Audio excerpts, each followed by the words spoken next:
Innal hamdalillah nahmaduhu wa nasta'inuhu wa nastaghfiruh wa na'udzu billahi min shururi anfusina wa min sayyiati a'malina. May yahdihillahu fala mudilla lahu wa may yudlil fala hadiya lahu. Asyhadu an la ilaha illallah wahdahu la syarika lahu wa asyhadu anna Muhammadan 'abduhu wa rasuluh. Ya ayyuhalladzina amanu taqullaha haqqa tuqatih wa la tamutunna illa wa antum muslimun. Ya ayyuhan nasu taqu rabbakumul ladzi khalaqakum min nafsin wahidah wa khalaqa minha zawjaha wa batha minhuma rijalan katsiran wa nisaa'a wattaqullaha alladzi tasaaluna bihi wal arham innallaha kana 'alaikum raqiba. Ya ayyuhalladzina amanu taqullaha wa qulu qawlan sadida yuslih lakum a'malakum wa yaghfir lakum dhunubakum wa may yuti'illaha wa rasulahu faqad faza fawzan 'azima. Amma ba'du, fa inna asdaqal hadithi kitabullahi ta'ala wa khairal hadyi hadyu Muhammadin sallallahu alaihi wasallam wa syarral umuri muhdatsatuha wa kullu muhdatsatin bid'ah wa kullu bid'atin dhalalah wa kullu dhalalatin finnar. Ikhwanil ahibba, pada pertemuan yang lalu kita telah menjelaskan tentang hadis yang diriwayatkan oleh Imam Bukhari dan Imam Muslim dari sahabat Rasulullah sallallahu alaihi wasallam yang mulia Mu'adz bin Jabal, di mana Rasulullah sallallahu alaihi wasallam bertanya kepada Mu'adz, "Ya Mu'adz, atadri ma haqqullahi 'alal 'ibad wa ma haqqul 'ibadi 'ala Allah?" Wahai Mu'adz, tahukah engkau apa hak Allah Subhanahu wa ta'ala atas hamba dan apa hak hamba atas Allah Subhanahu wa ta'ala? Kemudian Rasulullah kemudian Mu'adz bin Jabal menjawab, Allahu wa rasuluhu a'lam. Allah dan Rasulnya yang lebih mengetahui. Selanjutnya Rasulullah sallallahu alaihi wasallam bersabda, hak Allah atas hamba adalah ayya'buduhu wa la yusyriku bihi syai'an. Hendaklah hamba itu beribadah kepada Allah Subhanahu wa taala dan tidak menyekutukannya dengan sesuatu apapun. Hak Allah Subhanahu wa taala atas hamba, haqqullahi 'alal 'ibad, hak Allah Subhanahu wa taala atas hamba, yaitu dua. Yang pertama al-ibadah, beribadah kepada Allah Subhanahu wa taala. Yang kedua tarkus syirki, meninggalkan perbuatan syirik.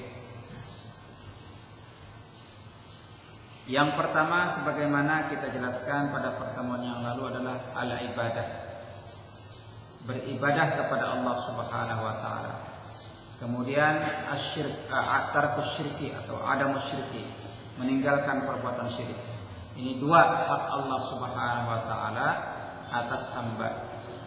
Kedua ini adalah merupakan satu kesatuan yang tak terpisahkan, ibadah dan meninggalkan syirik. Belumlah dikatakan seorang hamba memenuhi hak Allah Subhanahu wa taala kalau dia hanya beribadah saja dan tidak meninggalkan perbuatan syirik. Beribadah, rajin melaksanakan ibadah, tekun beribadah, giat beribadah, tapi belum meninggalkan perbuatan syirik, maka hamba ini belumlah dikatakan telah melaksanakan atau memenuhi hak Allah Subhanahu wa taala.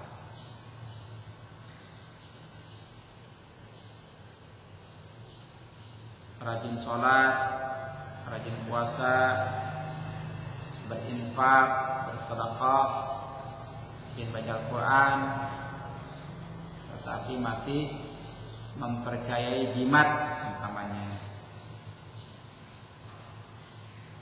masih suka datang ke dukun, masih percaya kepada ramalan-ramalan, masih percaya kepada hal-hal yang dapat menjerumuskan kepada perbuatan-perbuatan syirik, menyekutukan Allah Subhanahu wa taala. Belum dikatakan memenuhi hak Allah Subhanahu wa taala.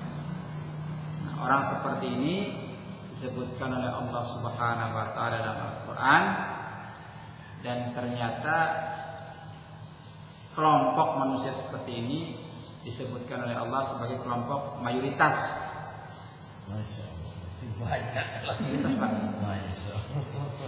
Rajin beribadah tetapi belum meninggalkan perbuatan syirik.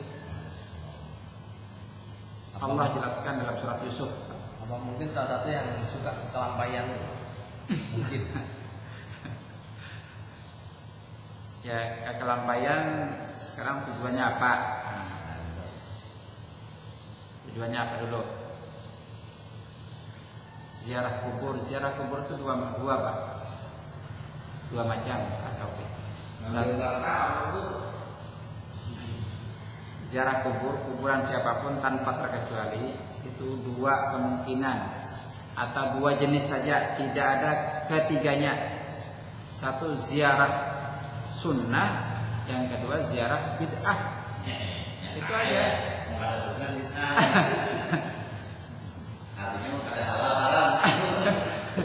Dua saja, tidak ada tiganya. Ziarah sunnah, ziarah bid'ah. Sunnahnya apa? Ziarah sunnah tujuannya dua Pak.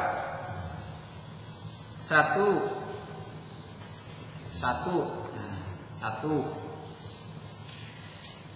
mendoakan orang yang diziarahi. Yang kedua mengingatkan kepada kematian. Itu aja. Apabila seseorang melakukan ziarah ke kuburan siapapun tanpa terkecuali, sampai kepada ziarah kubur Nabi sekalipun, ada tujuan lain dari yang dua ini, maka dia terjerumus kepada bid'ah. Nabi katakan, kuntu nahaitukum an ziyaratil kubur fazuruha. Dulu kalian kularang ziarah kubur dulu di awal-awal Islam. Para ulama menjelaskan karena di awal Islam ini jarak antara masa Islam dengan masa jahiliyah sangat dekat. Sementara mereka di zaman jahiliyah melakukan perbuatan yang kebanyakan dilakukan orang sekarang, mengagungkan kubur. Karena itu Rasulullah larang. Nah, kemudian setelah keimanan mantap tertanam di hati para sahabat, Nabi katakan fazuru, sekarang ziarahilah, lakukanlah ziarah. Kemudian Nabi katakan dalam riwayat lain, fa innaha tuzakkirukumul akhirah. Karena ziarah kubur itu dapat mengingatkan kalian kepada kehidupan akhirat.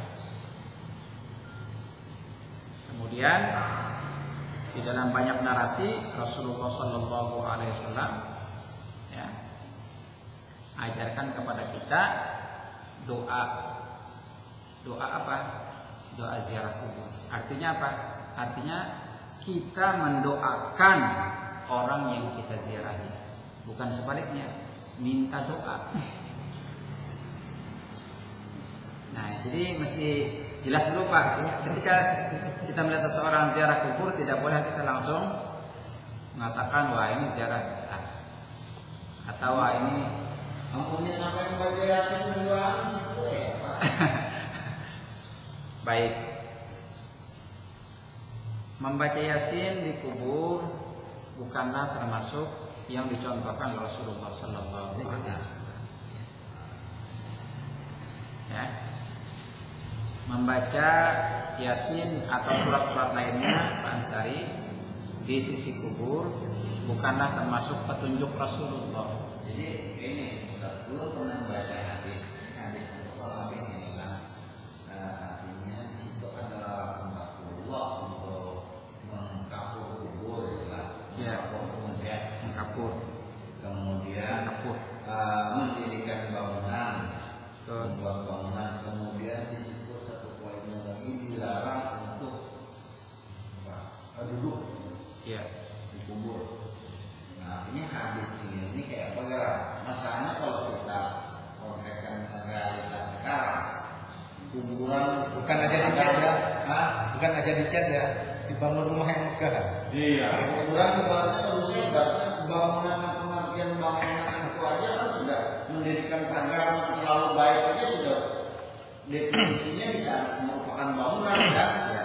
Apalagi di situ umpamanya begaan masjid, umpamanya kan sendiri, atau bahkan umpamanya kalau lewat sungai kayu itu ada kuburan di dalam kayaknya, bangunannya kayak masjid. Pernah nggak lewat sungai kayu? Kalau pernah lewat sungai kayu di situ ada kuburan mewah benar. Bangunannya itu kayak masjid. Lihat di dalam kuburan kayak masjid. Nah, Sungai Kayu aku nggak tahu di mana Sungai Kayu itu. Rahman jalan menuju Rumai. Nah, di situ ada. Rumah itu memang mewah lah. Apalagi sekarang realitasnya orang nggak kubur sekarang bukan, bukan. Karena mewah kan dia kan. Karena prakteknya itu kan dilarang. Berdua di situ di hadisnya itu. Artinya ini realitas sudah kan berarti sudah istilahnya kalau kena hadis Indonesia pak hadis yang ibaratnya apa berita apa karena memang terjadi di masyarakat itu justru sebaliknya keadaan lah konfrontasi lah dengan hadis itu. Karena kalau kita melihat di situ lah berarti segala sesuatu yang sudah di luar hadis itu kalau seandainya hadis itu sahih berarti mengalami bid'ah itu berarti sudah ada keadaan lagi sudah memang anak setiap orang kuburan lah istilahnya. Nah itu lah Ustaz. Itu kayak Pak hadis ini Ustaz. Baik. Beberapa hadis yang menjelaskan tentang satu membuat atau membangun bangunan di atas kubur, kemudian mengkapur, ya, tajusis syaratnya. Yang dikapur kan bangunannya, bukan kuburnya ya.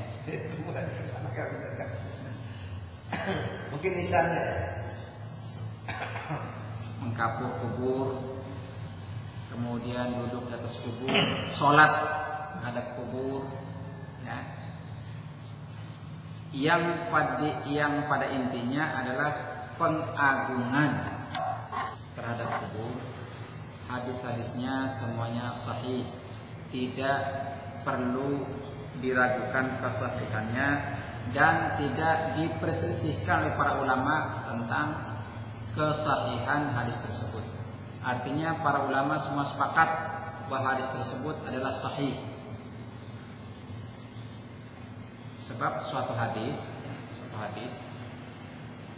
bisa saja para ulama berselisih pendapat dalam menghukumi validitas suatu hadis. Ulama A mengatakan hadis ini sahih, kemudian ulama B mengatakan hadisnya tidak sahih. Itu bisa terjadi, Pak. Bisa terjadi.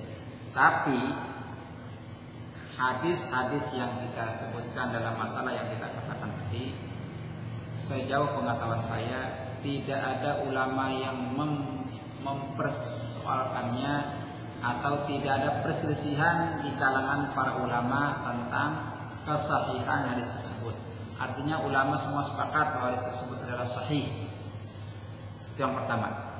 Kemudian yang kedua, bagaimana dengan realita yang ada. Kalau hadis tersebut hadis sahih tentang umpamanya larangan Rasulullah membangun bangunan, membuat bangunan di atas kubur, sementara faktanya kita lihat bahwa sebagian orang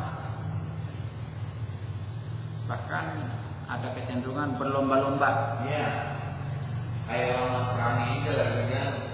Berlomba-lomba membaguskan kuburan. Nah, ini persoalan, Pak. Ini persoalan. Di mana letak masalahnya atau apa akar persoalan tersebut? Akar masalahnya adalah orang-orang yang mengagungkan kuburan tersebut terpengaruh pada ajaran Sufiyah, firqah Sufiyah. Makanya setiap tahun meninggalnya tokoh tertentu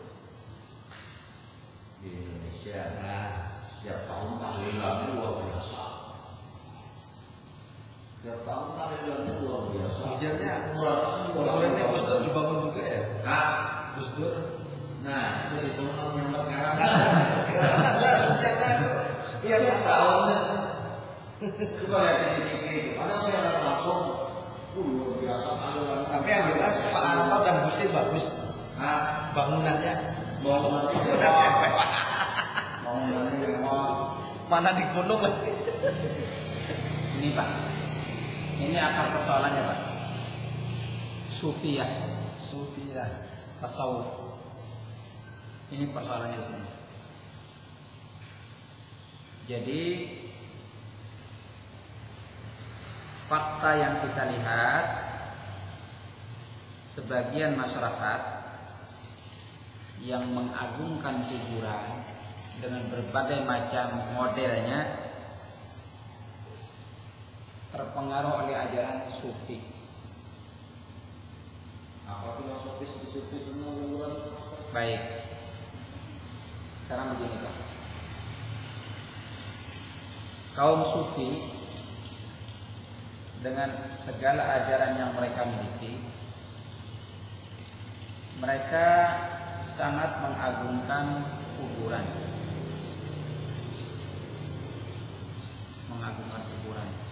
Bahkan salah seorang tokoh sufi berwasiat,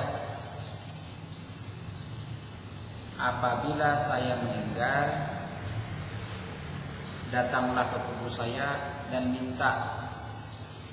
mintalah apa yang diinginkan. Jadi hajat. Begitu Pak. Masya Allah. Berarti walaupun punya mati tetap saktinya lah. Nanti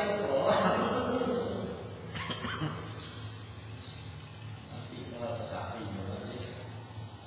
Jadi ada sebuah tesis kan,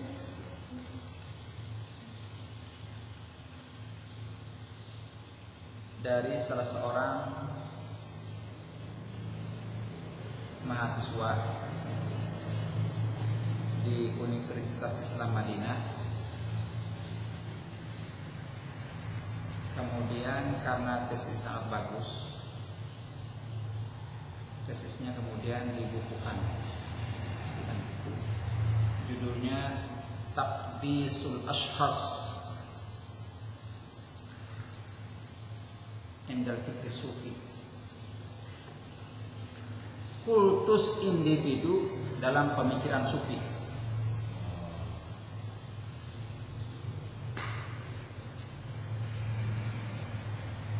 Isinya antara lain adalah ajaran kaum sufi tentang masalah kuburan. Bagaimana mereka punya doktrin tentang membangun kuburan, tawassul, dan segala hal yang berkaitan dengan orang-orang yang sudah meninggal. para aulia, ya, para aulia, seseorang yang dianggap aulia, wali, kemudian meninggal dunia, dan bagaimana mereka memperlakukan para aulia tersebut. Di sini, Pak. Nah, kalau kita sudah bicara ini, maka ini kaum sufi itu memiliki dasar hukum tersendiri, bukan Al-Quran, bukan hadis, melainkan satu, mimpi, yang kedua kasyaf, yang ketiga ilham. Mimpi, kasyaf, dan ilham yang mereka ambil dari tokoh-tokoh mereka sendiri. Kalaupun kembali kepada Al-Quran dan hadis, maka pemahaman mereka terhadap Al-Quran, mereka punya pemahaman bahwa Al-Quran itu memiliki dua makna, makna lahir dan makna batin. Makna lahir untuk orang-orang awam, yang disebut orang awam adalah non-sufi, sedangkan orang-orang sufi memegang teguh pada makna batin yang tidak difahami oleh mayoritas kaum muslimin. Itu Al-Quran. Yang kedua hadis. Prinsip hadis, penetapan validitas suatu hadis berdasarkan kaidah yang mereka miliki, yaitu apa? Yaitu sahha indakum sanadan, sahha indana kashfan, walam yasih indakum sanadan. Menurut kasyaf kami hadisnya sahih, walaupun menurut sanad kalian hadisnya tidak sahih. Nah, jadi Pak Ansari, bisa saja hadis-hadis sahih yang menjelaskan tentang larangan membuat bangunan di atas kubur itu secara sanad adalah sahih, tetapi dianggap tidak sahih oleh mereka menurut kasyaf mereka. Nah, jadi kalau kita bicara fakta yang kita lihat dan kita katakan itu adalah pengaruh ajaran sufi, maka tidak akan pernah selesai, Pak, persoalannya. Karena Pak, ada sudut pandang berbeda, Pak Taufik. Kita melihat dengan Al-Quran dan hadis, dan pemahaman terhadap Al-Quran dan hadis berdasarkan pemahaman para sahabat sebagai generasi paling termulia. Sementara kaum sufi punya sudut pandang yang lain. Antara kedua sudut pandang ini tidak akan pernah bertemu. Biasa riwayat Bukhari Muslim enak dianggap tidak sahih. Ya. Ditambah lagi Pak Ansari, prinsip mereka apa? Antum ta'khuduna ilmakum min mayyitin ila mayyit wa nahnu na'khudhu ilmana min al-hayy alladzi la yamut. Kalian ambil ilmu dari orang mati ke orang mati, tetapi kami ambil ilmu langsung dari zat yang tidak pernah mati. Maksudnya kalian ambil ilmu dari orang mati ke orang mati apa? Kita ambil ilmu kan dari Imam Bukhari, udah meninggal. Imam Bukhari dari mana? Dari gurunya, meninggal juga. Gurunya dari gurunya sampai kepada para sahabat. Semua mereka meninggal dunia. Sementara kami, kata mereka, ambil ilmu dari langsung dari zat yang tidak pernah mati.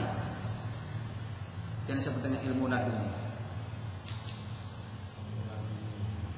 Ini persoalan pokoknya di sini, Pak. Saya bilang laduni, beberapa waktu ini saya di televisi ada aliran laduni. Nah, ini apalagi tuh Pak? Cuma sepintas aja tuh, kemudian di apa semacam di gerbek sama masyarakat dan aliran sesat. Jadi dia sholatnya cuma sehari cuma 3 kali, nggak ada isya sama subuh, nggak ada. Sama jumatan nggak ada jumatan, itu aneh-aneh tuh. Itu gimana tuh? Itu kan sesat banget itu kalau yang dimaksud oleh mereka laduni itu seperti yang difahami oleh orang sufi, yaitu mengambil ilmu langsung dari Allah Subhanahu wa taala tanpa perantara, ya, maka adalah suatu kesesatan yang nyata. Ya, kesesatan yang nyata. Jadi ya itulah Pak. Jadi persoalan pokoknya di sini Pak masalahnya. Mungkin malah bisa ketemu kan. Gak sekarang kalau berdebat awal ikhwalnya terjadi aliran sufi itu gimana? Baik. Aliran sufi ini begini Pak. Aliran sufi ini pada awalnya ya tasawuf. Memang tasawuf ini sangat kontroversi Pak. Jadi tasawuf dan sufi sama ya? Tasawuf itu ilmunya, sufi itu orangnya. Tasawuf itu ilmunya, kalau sufi itu orangnya.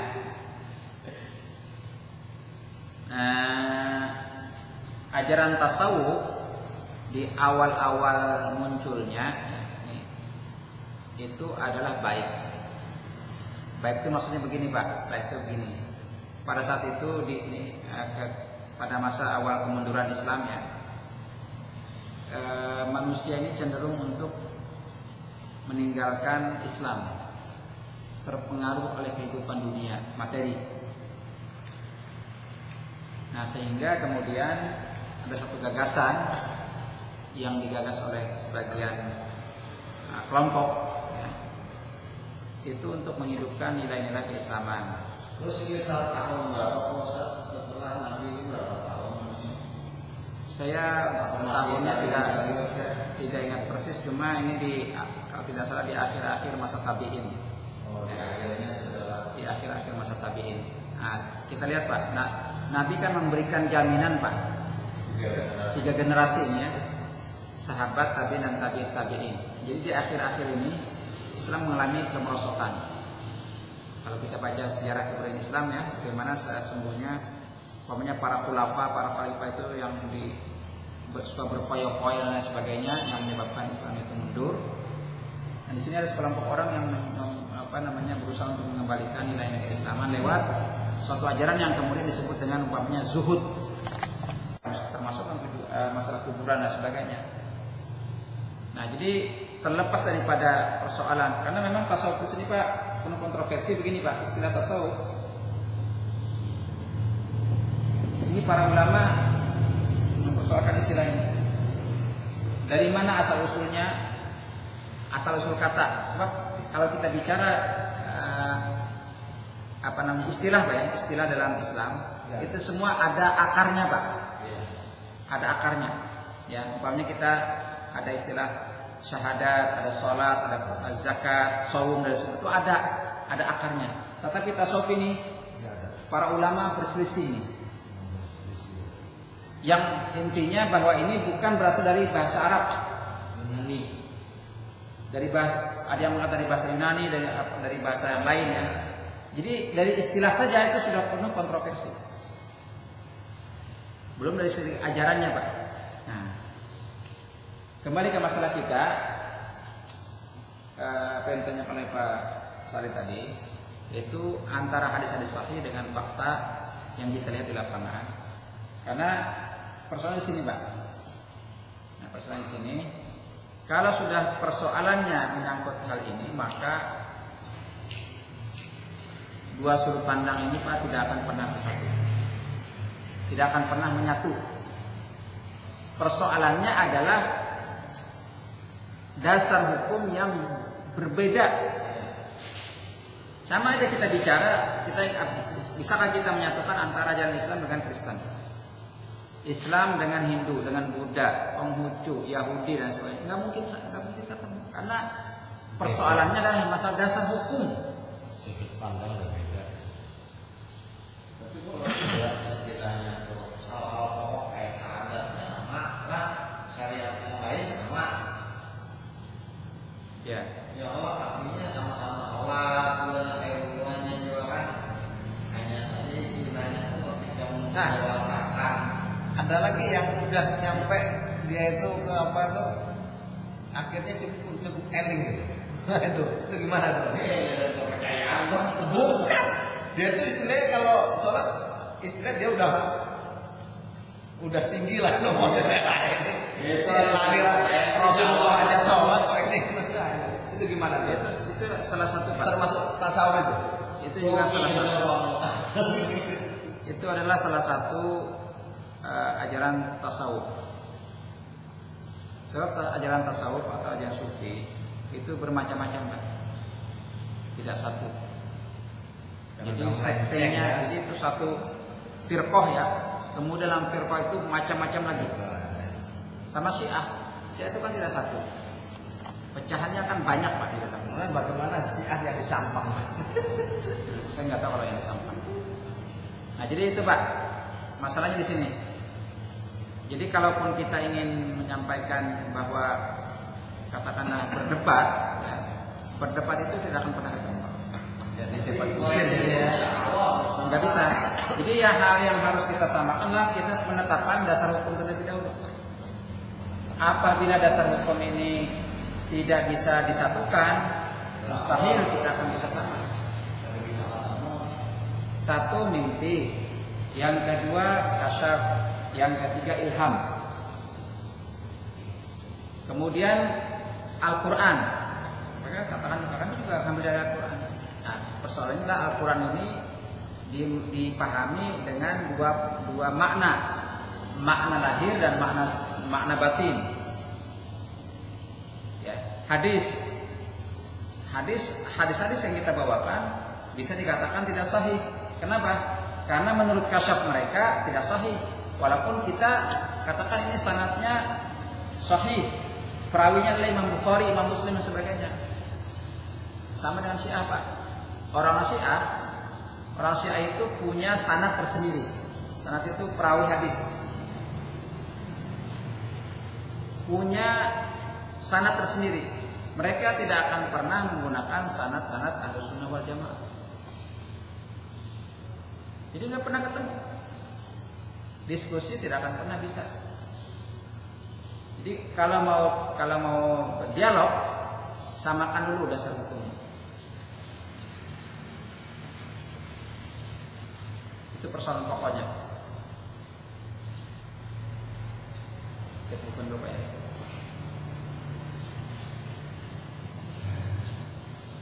Masih belum ada. Karena matahari lebih dulu muncul. Nah, jadi baik kita jelaskan kembali ini hak Allah Subhanahu wa taala atas hamba ya. Yang pertama ibadah, yang kedua meninggalkan perbuatan syirik. Ibadah itu syaratnya dua. Satu ikhlas, yang kedua mutaba'ah, mengikuti tuntunan syariat. Mengikuti tuntunan Rasulullah sallallahu alaihi wasallam. Nabi katakan, "Man ahdatsa fi amrina hadza ma laysa minhu fa huwa rad." Barang siapa yang membuat perkara-perkara baru dalam agama kita, maka perkara baru itu tertolak. Kemudian yang kedua, meninggalkan perbuatan syirik, yaitu meninggalkan taghut. Siapa taghut? Taghut adalah segala sesuatu yang disembah, diagungkan selain Allah Subhanahu wa taala. Pemimpinnya yang pertama iblis, yang kedua orang yang mengaku mengetahui perkara-perkara gaib, yang ketiga orang yang suka dikultuskan, ya, orang yang suka dikultuskan. Yang keempat orang yang mengajak orang lain untuk mengkultuskan dirinya. Kalau yang pertama ini pasif Pak. Yang kedua aktif. Yang pertama dia tidak mengajak, cuma suka saja. Ada orang mengkultuskan dirinya, mengagung-agungkan dirinya, dia suka. Yang kedua memang mengajak, mempromosikan diri, ya, bikin iklan, bikin baliho, inilah saya, ya. Yang kelima, yang terakhir, orang yang berhukum dengan hukum selain Al-Quran dan apa yang dibawa oleh Rasulullah SAW. Taghut. Orang yang berhukum kepada hukum manusia. Bagaimana dengan Indonesia? Kenapa? Indonesia kan tidak berdasar hukum Islam. Dengan sendirinya, tapi urusan dia apain lagi? Kalau hakim-hakim ngambil hukum, umpamanya pengadilan negeri, gimana? Kita peninggalan POC, mau ada mau semua hukum yang tidak memiliki dasar dari Al-Quran dan hadis, maka hukum itu adalah hukum taghut. Indonesia kan KUHP dengan apa? Undang-undangnya itu gimana tuh? Produk kan, Ya, manusia aja kan. ulah kafarah. Bahkan masih banyak besar staf-stafnya ini Belanda. Jadi mau ada molena kaki ini. Ngeri kalau baca mesin itu. Tidak ada pilihan mana selamat. Kalau selamat kaki meninggalkan. Kita tidak boleh berputus asa, Pak. Nah, Upaya-upaya perbaikan harus kita lakukan ya. Dengan segala kemampuan yang kita miliki. Nggak boleh berputus asa ya.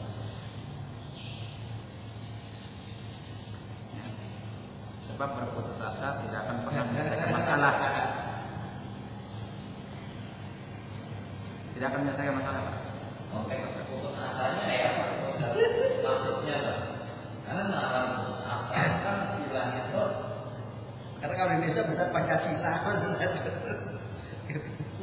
Artinya tuh Bentuk NKRI ya. supaya apa lagi kan itu namanya putus asa. Salah satu bentuk keputusasaan umpamanya kita pasrah dengan keadaan, tidak melakukan usaha apapun untuk melakukan perbaikan. Ya sudahlah, memang udah tagut aja, masa bodoh itu putus asa. Nah, ini yang menarik ya. Kalau mau Ini agak menarik ini. Ini berhubungan dengan pilkada lagi. Orang lihat ketiga-tiganya nggak ada yang pas gitu. Lalu Anda nggak ada apa namanya, siapapun yang jadi istilahnya nggak ada ke kita juga, kemudian akhirnya jadi golput. Nah itu kan termasuk bagian pada putus asa juga tuh. Nah, pada waktu yang lalu sampai dan lalu kan carilah yang paling sedikit mudaratnya. Nah ini nanti masih perlu apa lagi itu? Itu prinsip Ya. ya. Jadi Apabila wajib harus tetap ya nyoblos gitu. Sesuai ini kan ada namanya fatwanya. idza ta'arada al-mafsadatani ru'ya a'zamuhuma dararan birtikabi akhaffihima. Apabila ada dua, ini contohkan dua, Pak. Nah, tentunya kalau tiga tentunya akan lebih banyak. Apabila ada dua darar, ada dua mudarat, ya, maka kita harus lihat mana yang lebih besar, lebih banyak mudaratnya. bertahan mudarat. Semuanya mudarat, semuanya jelek, ya. Kita pilih yang paling ringan, paling sedikit. Itu prinsip. Nah sekarang kalau golput, Berarti putus asa tadi Pak. apakah golput itu Nah, putus asa berarti itu kan nggak boleh kita kan. Nah itu hal-halnya nggak. Tapi kalau menyimak dari pembicaraan Ustaz kemarin itu artinya Menimbang mengingatnya. Allah sebenarnya golput itu boleh. Karena jadi Ustaz kemarin itu menahan demokrasi itu kan sumbernya bukan dari Islam. Kecuali itu dari Islam, maka ibaratnya harus kita ambil. Kalau di luar dari Islam itu kan artinya itu masih ada peluang golput itu menjadi sebuah pilihan. Tidak ada yang harganya ada, tidak ada yang mutlak sifatnya kalau itu bukan dari Islam.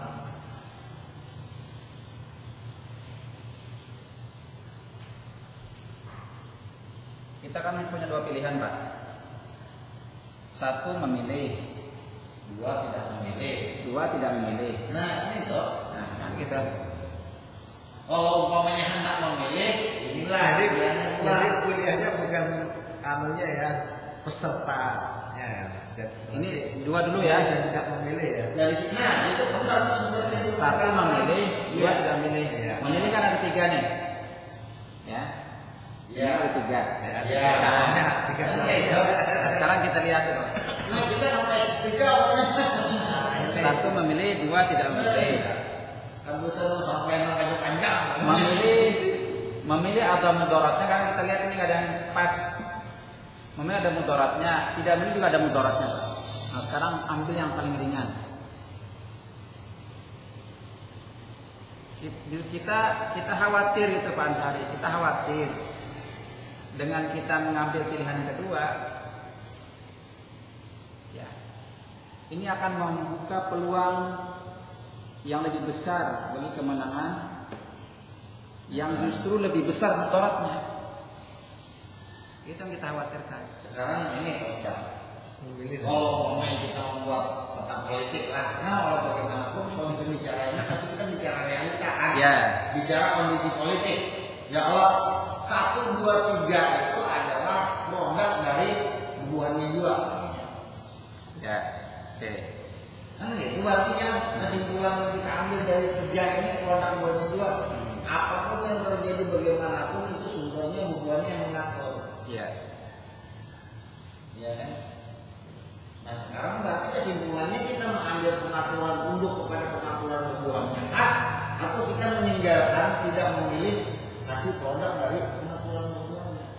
Tidak ada sama sekali yang tanpa pengaturan hubungannya. 1, 2, 3 ini pengaturan hubungan perkara. Terlalu lucu seorang bank namanya kan tokoh dedekot anggota PDIP yang di provinsi tetapi menjadi tim sukses di Golkar. Kan terlalu lucu juga seorang gubernur yang bernama Agustinus Terastara, tokoh PDIP, ya kan. Nah, tetapi mempromosikan Ben Ibrahim namanya. Ya kalau nah, orang berdinsanak ini kan bersebarangan aku narang justru memunculkan Mawadi. Artinya sama hubungannya tuh kehebat orang tuh. 1 kali 2 mata uang aja yang bertahan. Nah sedangkan yang 1 ini jelas pemain bayaran. Itu kan dari kiri lagi itu. Kalau dilihat dari ibu pewayangan, dalamnya itu itu namanya dagelan. Dagelan itu apa? Ya mendagel itu permainan lawak tuh. Nah, iya dagelan. Dagelan itu pelawak itu. Pelawak aja. Artinya kita ini dimunculkan sebuah pilihan hasil dari rekayasa hubungannya. Ini bukannya kita seuzon, tapi kita juga istilahnya itulah yang fakta-fakta itulah yang kita dapat di lapangan gitu nah. Kenapa dipungkiri? Nah, jadi banyak istighfar aja. Jelas itu kan. Kata yang sekarang ya di Indonesia, kalau saya perhatikan di Indonesia, Sekarang bukan Indonesia, dunia banyak bencana. Apakah itu termasuk Bencana di mana-mana. Apakah justru kamu saya berpikir kan itu? Ya. Lagi pula itulah pilihannya sampai di situ sebenarnya. Kalau maunya kita terlalu detail lagi, kebanyakan kita memilih terlalu panjang, tapi kita hanya menemukan akar masalah. Justru akar masalahnya kita ketemu satu sang engineer-nya. Nah gitu. Nah desainer. Desainer bisa cara aja. Dalam arti siapapun yang kita pilih, mereka menang. mereka menang. Jelas.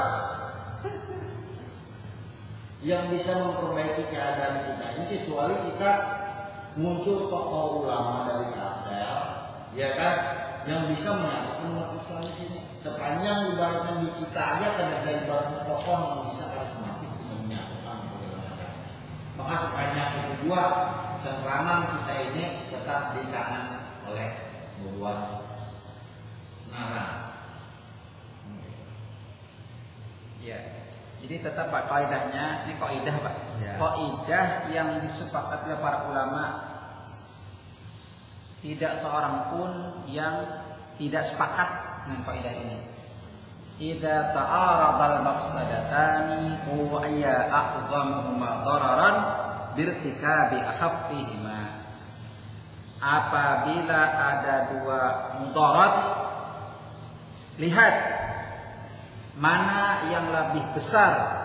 Iya paham itu Ustaz. Sekarang persoalannya kan bukan di situ Ustaz. Artinya kita ingin memposisikan, membatasi pilihan itu sampai di mana? Apakah sampai dengan 1, 2 ini tadi atau lebih menukik lagi gitu. Nah, kalau ibaratnya pilihan ya tetap pilihan yang tadi kan. Ya. Ibaratnya kita harus istihad kecil-kecilan lah gitu kan. Nah, tetap harus dilakukan. Tapi sampai di mana batasannya gitu kan. Memilih dan tidak memilih itu adalah hasil daripada istilahnya tuh pilihan dua kayak benar. Nah, cuma dengan berbentuk lebih konkret lagi 1, 2, 3 tadi pilihan dua gitu. Tapi kita di sini hanya membatasi memilih atau tidak memilih. Memilih atau tidak memilih. Baik. Nah, iya ini. Kan jadi kekrusialan di situ. Kita sepakat untuk menentukan dua opsi ini. Memilih atau tidak memilih, oke kan? Ya. Nah, sekarang akan kita timbang, Pak. Kita timbang sekarang. Antara memilih dengan tidak memilih, mana yang lebih besar mudaratnya? Itu aja. Antara memilih dan tidak memilih. Perlu ya Pak Dokter. Mana yang dosa dulu. Aja, Pak. Antara memilih dengan tidak memilih, mana yang lebih besar mudaratnya? Ini kaidah loh, Pak.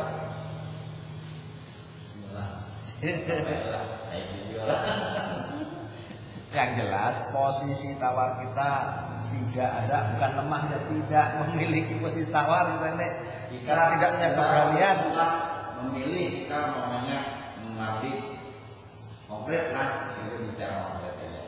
Memilih mewardi apa plus minus buat kita. Dalam artian umat, bukan pribadi lah. Ya, kalau pribadi jelas ada apa-apa gitu kan. Tapi ini untuk umat gitu kan.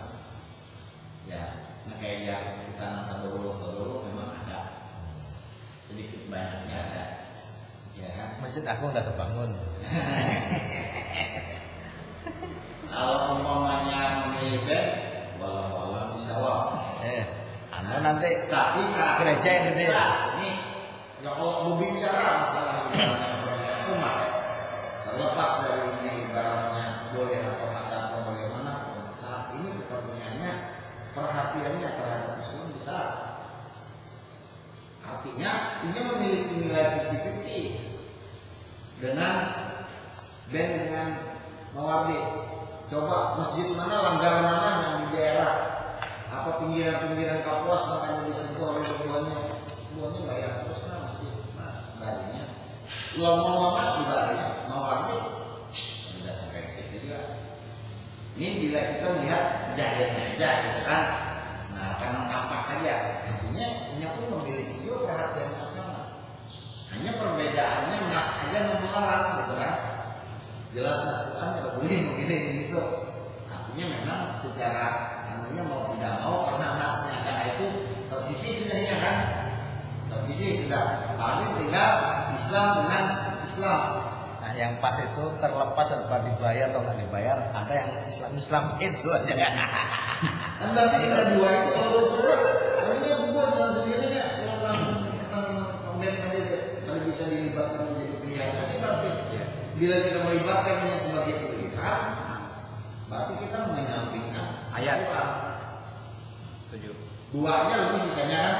Nah sekarang dari dua ini namanya kita pilih. Apapun yang terjadi sama.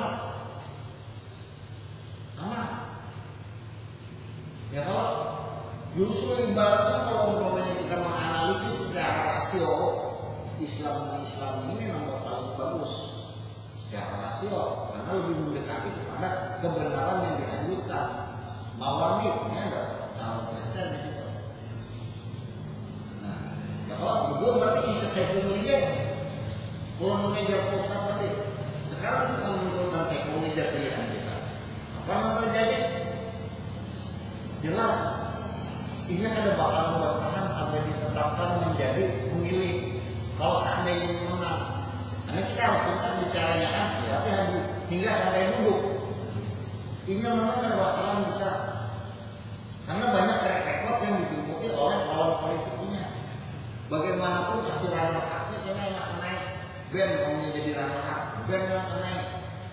Mawardi jadi runner up-nya, Mawardi akan naik. Kesimpulannya ini tadi hanya penggembira di sini. Penggembira dengan tujuan untuk memecah Mawardi itu. Jadi siapapun runner up bila ini menang bakalan bisa selesai. Ya, istilah kasar ya. Artinya Mawardi tadi sudah gugur pusat oleh Islam tadi kan gugur Pak.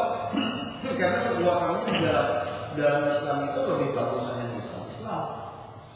Coba apa jadinya? Apakah kita pilih bila sampai kita memilih kesia-siaan belaka kok? Kita namanya menjadi maksudkan sia-siaan belaka datang ke ujung maunya pakai TPS antri di situ menyucuk mencoblos. Sedangkan ada kegiatan yang lebih abdol lagi daripada itu kebanyakan. Nah, ada yang lebih utama lagi apa jadinya? Posisinya umpamanya sampai sebentar itu. Kalau umpamanya kita berbicara pertandingan ya jelas kita pasti bicaranya right and right. Tapi kalau kita kupas habis-habis nol sebentar,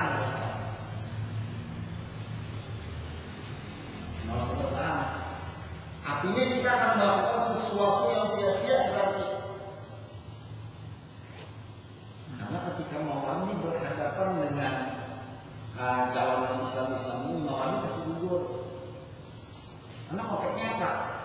Kalau kita bicara Islam bahkan kacamatanya kan bahkan harus kacamata dari perspektif Islam dulu loh, dari agama dulu. Apalagi namanya buat daripada hubungan Islam ini secara Islam posisinya. Sedangkan iniannya apabila dipilih jelas kesia-siaan belaka. Ya, seandainya tidak ada kesia-siaan, seandainya dia tuh bisa ya, tapi dilihat kapabilitasnya dan macam-macamnya juga nggak ada kemampuan itu juga. Ini John Sewu ya, iya apa? Itu kualitas bukan kita memungkiri istilahnya kemampuan ibaratnya individu dari wakilnya, kan? Tapi apa arti wakil dalam jabatan bupati itu? Tidak ada wakil itu hanya penjaga gawang aja itu bila mau miangan disuruh apa dan macam-macam. Terhadap fungsinya berfungsi sekda dari wakilnya gitu. Lengkap penderita. Nah, artinya ini hanya melengkapi penderitaan.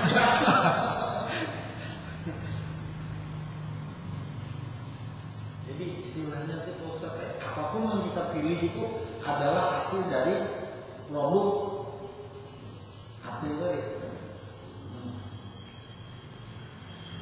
Hampir tidak kita ketemukan di mana sih manfaat yang terbaik di sini 1, 2, 3 itu tidak kita temukan. Ya. Prinsipnya kembali kepada kaidah itu, Pak. Ya memang kaidah itu cuma istilahnya ketika kita bicara kaidah itu kita kembali sampai yang pilihan. Tapi cukup pilihan kita memilih atau tidak memilih. Nah jika tidak memilih itu tidak apa istilahnya itu. Karena bagaimanapun kalau kita menuntut kepada Islam jelas, ya kan? Jelasnya itu apa? Bahwa kita diperintahkan untuk memilih Islam. Pasti itu 1, 2, 3 itu gugur atau lain Ustaz. Karena ini lebih mendekati kepada kepemimpinan yang diamanahkan sesuai dengan Islam kan? Pak Taufik itu kan yang lebih mendekati coba.